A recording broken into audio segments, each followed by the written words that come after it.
everybody, and you're very welcome to this pre-concert interview ahead of the Chamber Choir Ireland's concert on the 26th of September. That's Sunday, the 26th of September. This concert is part of the National Concert Hall autumn season under the moniker of Refractions. And in Refractions, we ask our ensembles and our groups to reflect on the themes of healing, recovery, and change as we emerge from the difficult period over the last 18 months. And I'm delighted to be joined by Majella Hollywood. Majella, you're very, very welcome. And Majella is the CEO of Chamber Choir Ireland. And we're going to have a little chat about the choir, about the programme, the concert, and what it has been like over the last 18 months, and what things will hopefully be like over the next 18 months and beyond. Majella, you're very, very welcome. Thanks, Nigel. Delighted to have you. Nice to be here I again. mean, for a start, I suppose it's very exciting to have audiences back, finally, you know, and to be looking at an in-person concert. Yeah, I think that's if we could say the one thing that we missed about performing was the audience, and maybe a rethinking of you know, the value that we put on the audience, actually, because there's so much part of it. And even me as an audience member, I realised that certainly in choral music, because I'm so close to it, I breathe with the choir. You almost breathe with what's happening. So, and I think the singers feed off that as well. So actually, it's very hard just performing to camera all the time. So that sense of there's something very palpable in the room when an audience is there. And even the act of breathing has been something that has been kind of a challenge, or it's been thrown into focus over the last 18 months. You know, hopefully we will be emerging from this, and we'll all be able to breathe and sing as we go along. We'll touch a little bit on matters to do with singing in the pandemic in a little bit. I should also note that the Chamber Choir Ireland concert on the 26th is on sale to audience, but will also be live streamed. So if you can't make it to the concert hall, there is an opportunity to watch by getting a live stream ticket. Majella, can you tell us a little bit about yourself, your own background, and how you came to work with Chamber Choir Ireland? Sure. I'm a music graduate, first and foremostly. I was a pianist, but a second studies singer. So singing's kind of always been there for me, and choral music has always been there, singing in choirs since I was a tot. I ran what was the Ulster Youth Choir, now the National Youth Choir of Northern Ireland, for 13 years. So I was involved in the setup of that. So there was a National Youth Choir, a National Youth Chamber Choir. We did lots of workshops in schools. So it was very much choral, youth choral education. That was my background. And then when the opportunity to join the Chamber Choir came up, it was the obvious step for me to kind of move into a professional choir. And it's been an incredible 10 years. I've actually just had my 10-year anniversary in post. And it's been incredible because we've been able to grow the organisation. We've been able to sort of build on lots of really good things that happened before. But yeah, choral music has always been at the root of what I do in my work, and I love it very much. There's something about voices and voices together that's I don't know, it's just there's something slightly different to instrumental music, and for me that's something I've just always loved, and it's a real joy to be able to work with this group. And do you still have the opportunity to perform? Sometimes, yeah. I do sing in an amateur choir, and I'm not sure I'm much of an asset, it has to be said, but at this point.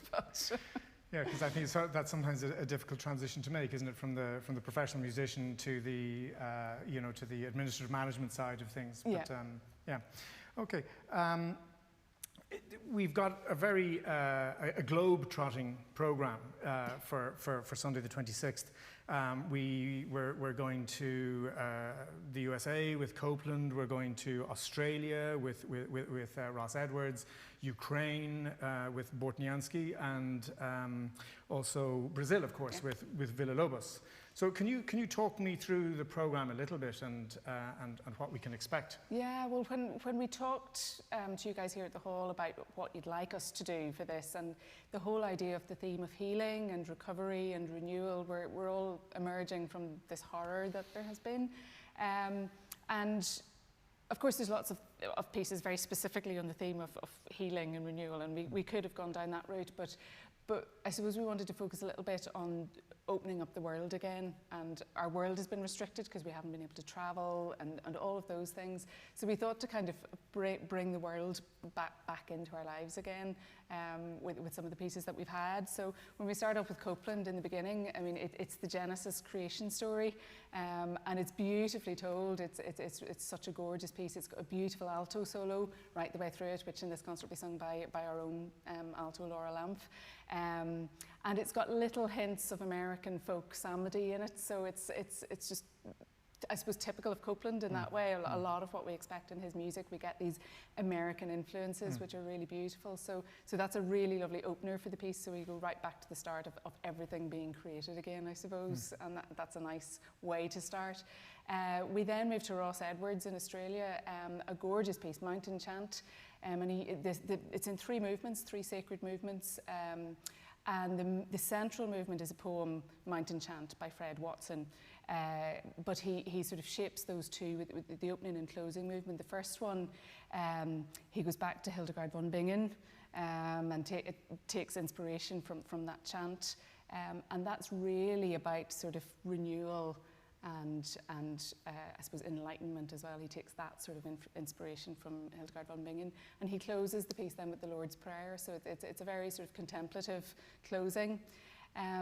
We then move to the Ukraine in Bortniansky, and we've actually had the privilege of performing a few of these sacred concertos. The Bortniansky has written, he's written quite a number of them. I don't know how many, but he has written quite a number of them. He studied in Italy for a while, but you get that real sort of Church Slavonic, Russian Church Slavonic sound. Really beautiful work. The text he uses is, "I will lift mine eyes to the mountains." So it's about uplifting. It's about inspiration. It's about, sort of renewing ourselves again and bringing us to that. And then we close with Villa-Lobos, a suite of works, Bacchianus Brasileiros, and this movement that we're performing can be performed by orchestra or choir. Okay. We'll obviously have the choir, and that's it. But it's a wordless chorus. And in this whole suite of works, Villa-Lobos really explores the traditional sort of Brazilian folk and popular music of the sort of late 19th, early 20th century, and fuses that with inspiration from the Baroque, specifically from Bach. So it's a very interesting way to use the voices in the absence of text, but it really brings us back to some of the glorious Baroque music, and then this real injection of Brazilian folk as well. It sounds wonderful. So, I mean, Copeland obviously uses a lot of American folk influences in his composing, and you've outlined Villa-Lobos.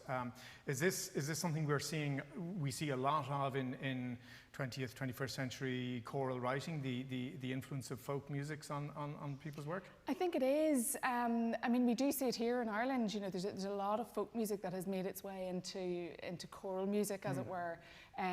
But maybe less so in this country as to other countries. I think countries like Hungary, so we see what Bartók and Kodály have done. They've really championed the folk music of their country, and it's become, I suppose, part of the national identity, the folk choral music that they have. So it's definitely a thing that you see, certainly filtered throughout Europe. I'd be really aware of what's happening there. And of course, we have Paul Hillier back to lead the ensemble, and I think you have worked with him recently in August. But before that, I imagine there was quite a hiatus. There was. I mean, his last project with us was January 2020. Right, okay. And he was back with us in August 2021. So we really missed him. We really missed him. And, you know, some of our singers as well who travel in to work with us, they weren't able to travel in either, you know, and you gel as a group, you know, a group of singers, they really do get used to working with each other. They know how each other sounds, and they know how to blend and work together seamlessly. That doesn't need to be worked on, I suppose, you know. And similarly with Paul, he knows the singers well, he knows how they work and what he needs to do for them, and they know what they need to do for him. So that's a real miss when you have that. Yeah. One of the things that we always say we're hugely blessed with is Paul's programming skills. He's a champion programmer, and he plucks incredibly obscure pieces and pulls them together and shapes them into a program that it's just quite incredible, and it's a real privilege for me seeing those. So we had those programs actually, because he'd obviously programmed pretty much the whole year for us. But we were really delighted to be able to work with Irish conductors as well. So we worked with Andrew Sinnott and David Brophy and Bernie Sherlock. And it was a real pleasure to have those people in with us, and they did incredible work with the group. Because, I mean, I can imagine that, you know, on the negative side, obviously, well, there have been huge negatives over the last while, but, you know, not being able to travel, Paul not being able to come here, other musicians, but you know, that's not to say you haven't been active and that you haven't been working. So, I mean, what have the last 18 months been like for Chamber Choir Ireland? Yeah, I mean, I think we had at the very beginning, we'd a cold period where no one was doing anything. And then gradually, actually our first concert was back here in the hall when we did the Four-Hour Requiem as part of the Elegy concert. And that was, you know, that was a real, very much trial for us, you know, because singing had been demonized somewhat. And we had lots of distancing involved in that. And, you know, it was about trying to see what we could do and making sure we could do it as safely as possible. And when we knew we could, we were able to get back in. Now we were gifted, we're a professional choir, we were broadcasting and streaming, so we were able to continue. We were supported so strongly by the Arts Council, and we were able to keep our artists in employment, which was an incredible thing, because I know that is one of the big things that the arts sector has suffered, is artists not being able to earn money again. But we've been very lucky with that. So we were able to do our range of programmes, stream them. We missed the audience, as I've said before, but at least we were able to perform and keep going. And it gave us lots of opportunities to explore different ways of doing things. You know, it gave us that opportunity of reaching out to audiences that we wouldn't normally get to. So if we don't get to tour to, you know, the furthest corners of Kerry, people could tune in and watch what we were doing. And I suppose it's a lesson for the future that we do need to make our work accessible in that way for the future. Yes, and I mean, I think that is one of the positives to come out of this experience is, you know, with you know, the development of our sort of high quality streaming output and the capacity to do this, we can reach audiences that we wouldn't typically reach at all, and we can reach new audiences, and you know, and we can you know, for the concert on the 26th, we can reach people that can't make it here for whatever reason. You mentioned the sort of the demonization of singing. I mean, it has been a particularly tough, I mean, it's been very tough for musicians in general. It's been really particularly tough for singers, hasn't it? And for groups. And I'm conscious of all the amateur choirs around the country that have really been shut down. You mentioned that as a professional ensemble, you were able to sort of keep the home fires burning, if you like. But what has it been like for singing as a whole? Yeah, I think that's going to be one of the big struggles for everyone getting back, because there still is this huge fear that singing spreads the virus more rapidly than talking or anything else.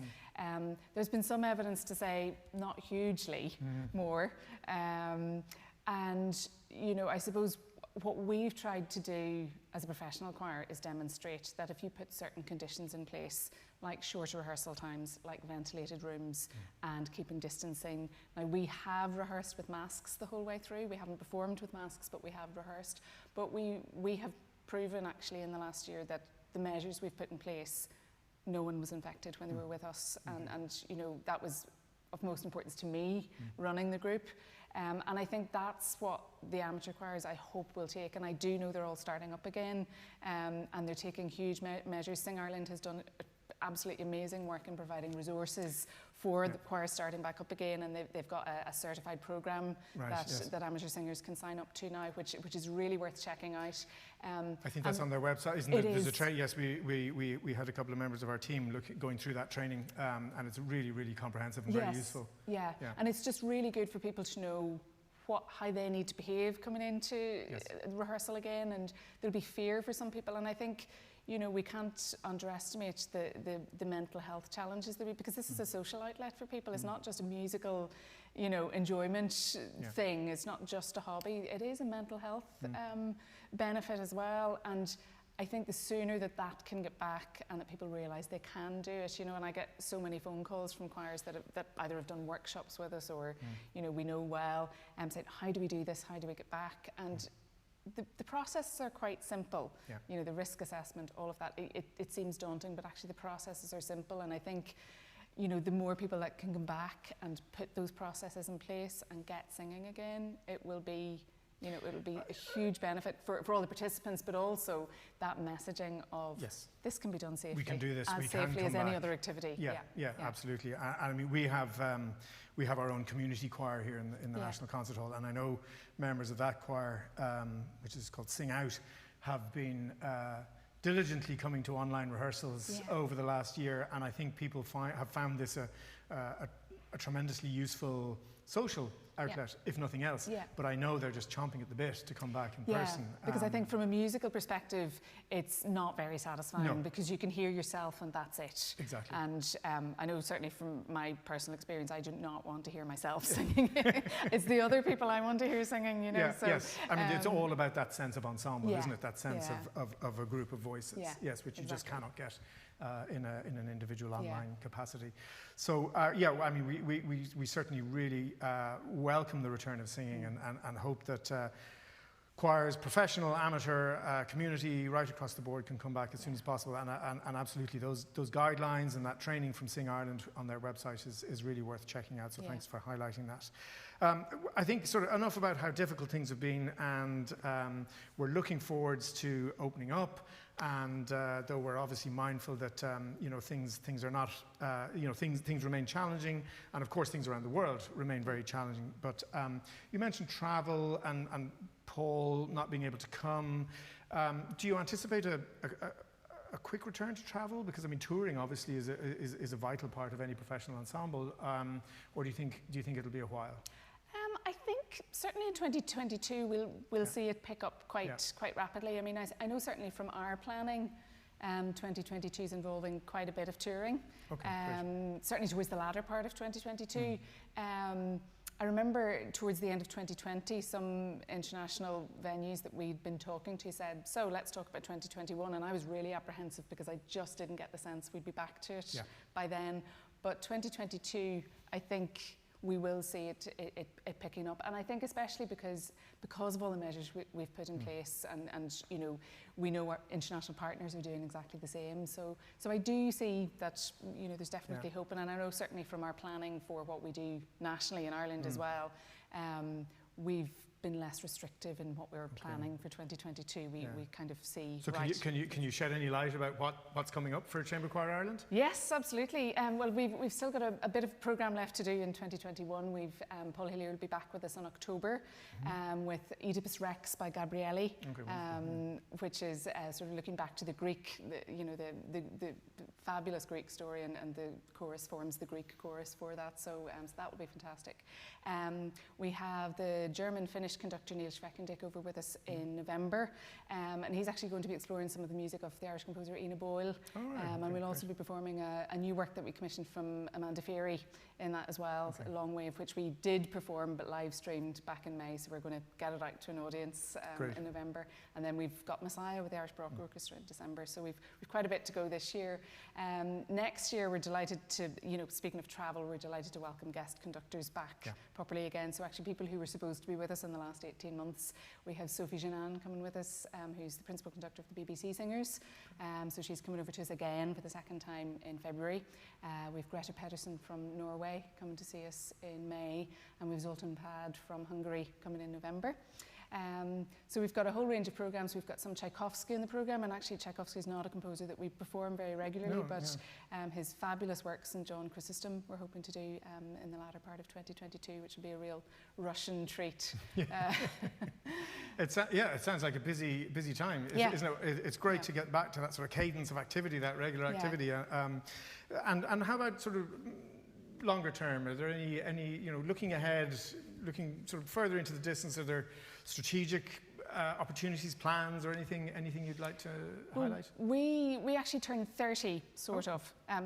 The choir has its roots back in RTE and back to the sort of 60s, 70s and 80s, so actually pinpointing a date is very difficult, but we were formally constituted as the National Chamber Choir of Ireland in 1996. So we will celebrate the 30th anniversary in 2026. And that's quite exciting actually, because I think from our days in RTE through transitioning through to the National Chamber Choir, you know, it's had ups and downs sounds and all the rest. But the choir is actually thriving at the moment, and it's we're getting to do some very exciting works. Some very exciting projects. One of our big projects we're hoping to start next year is actually touring to very remote locations in Ireland, because we want to become more national. We want everyone to get to experience Chamber Choir Ireland. So from next year we'll have a very extensive touring programme nationally starting up. And we've also a big international partnership hopefully starting in 2022. Funding pending, of course. Watch this space. With four other professional choirs from throughout Europe and some venues and festivals. So it's all very exciting. Fingers crossed, and watch this space. Absolutely. Majella, it's been an absolute pleasure talking with you. Likewise, and Nigel. Thank you so much for joining us. We're delighted to welcome audiences back to Chamber Choir Ireland, and thank you very much. Thanks, Nigel. I'd just like to remind people that the Chamber Choir Ireland concert is on Sunday the 26th of September, and you can get tickets for the auditorium or to attend in person, and also for live stream via the National Concert Hall website, nch.ie. Please do watch out for all of the other wonderful concerts in our autumn season under the Refractions series. And with that, I'd like to wish you all the very best, and we do look forward to seeing you not only on the 26th of September, but many times over the coming months.